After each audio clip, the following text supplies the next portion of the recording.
So I just kind of set that as the stage for when Tom arrived here, and you know, was St. Louis ready for him or not? I think we'll find that out as the night goes on. But I think before we get to that, we need to kind of hear a little bit about Tom earlier in his life. And I think the first person who's going to talk about Tom earlier in his life might possibly be his brother, who is out of this same genetic pool of Townsends who all look alike. And that is Jim Townsend.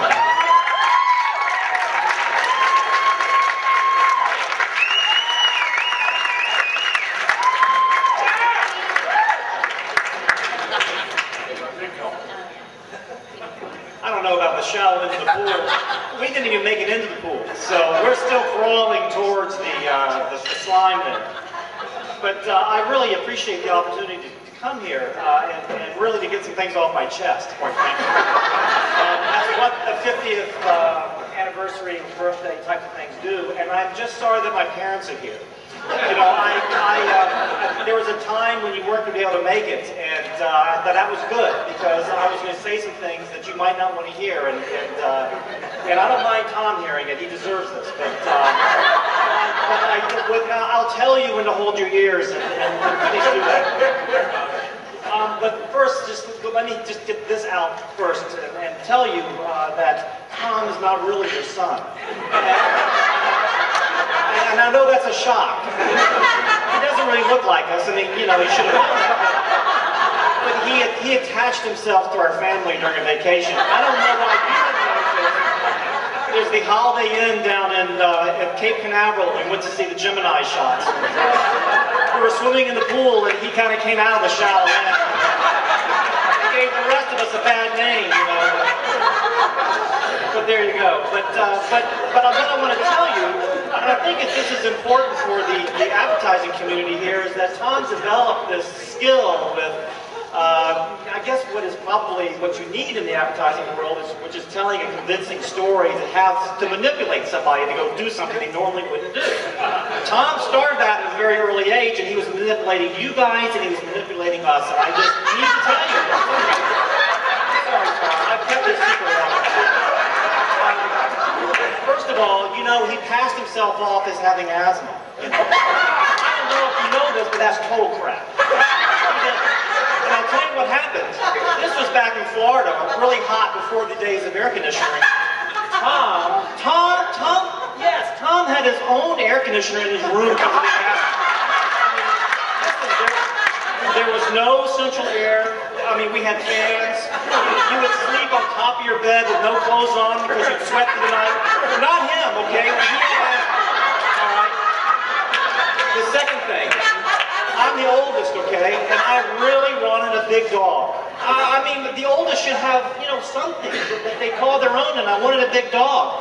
No, we couldn't have one because Tom had asthma. We had this little chihuahua that, I mean, it was terrible. It wouldn't shed. Thanks, Tom. Thanks for that.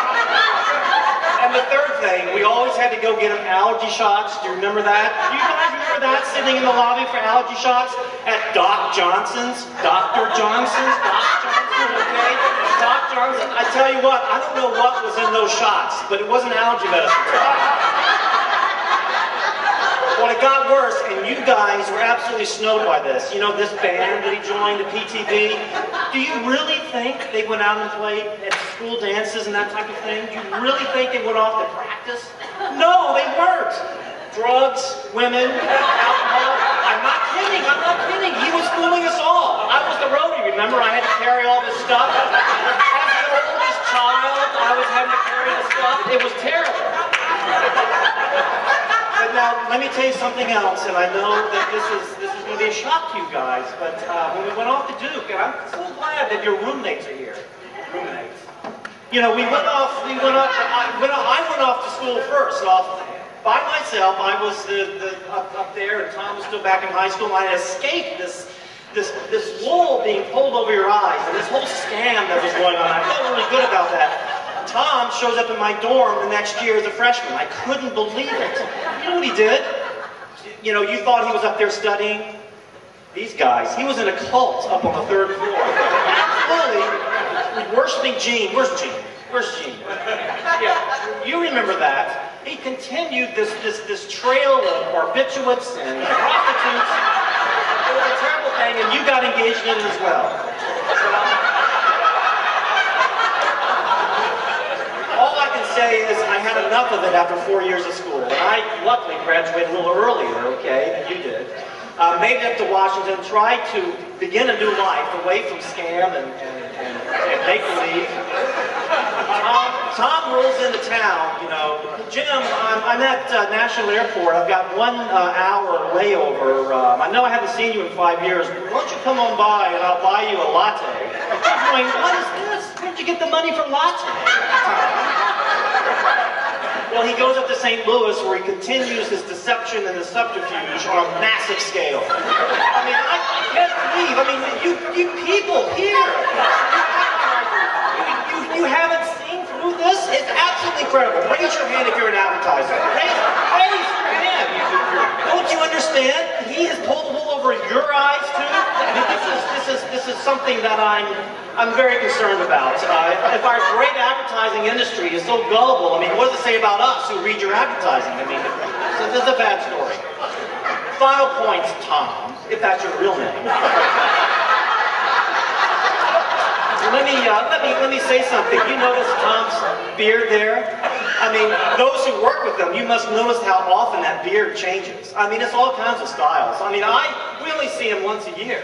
But, you know, that beard, it's the Fu Manchu style 1 year. It's the Al Hurt style. Now it's the Al Hurt style, I think. There was a Moses time, too. I don't know if you saw that. Then I saw him at the beach. He was shaving his chest hair. Tom! Oh, my God. So, Tom, you know, Cliff. Yeah, I know. But now, Tom is a captain of industry now. He owns his own firm, you know, all these things. It's really great, and he's found Africa. He's had some time back. Tom, you know, for those of us who've worked with these countries and continents for many, many, many years, Tom, we, on behalf of the African people, we're so happy that you found Africa. We hope you do spend some time there and pay some attention. They do need advertising in Africa, you know, so it'd be a good thing for you. Good thing for you to do. You know, one final thing. I left this out. We're talking about our childhood part of this. You know, whenever my sisters and I would be having fun and we'd be running around and jolly and just having a grand old time as kids, you know, our parents would run up and say, shh, Tom's creative. You can't be so loud. You don't want to disturb him. Tom's upstairs in his air-conditioned room. So my childhood was perverted to get you on your way to the advertising world. My sisters and I don't appreciate that. But Tom, we're glad that your creativeness wasn't harmed by our active voices and our childhood play. We're glad that your air-conditioned room there, the royal suite with the dog and everything, that you're on such a great, and now that you're a captain of industry, we're very happy. I mean, hope you can spread that largesse throughout the world.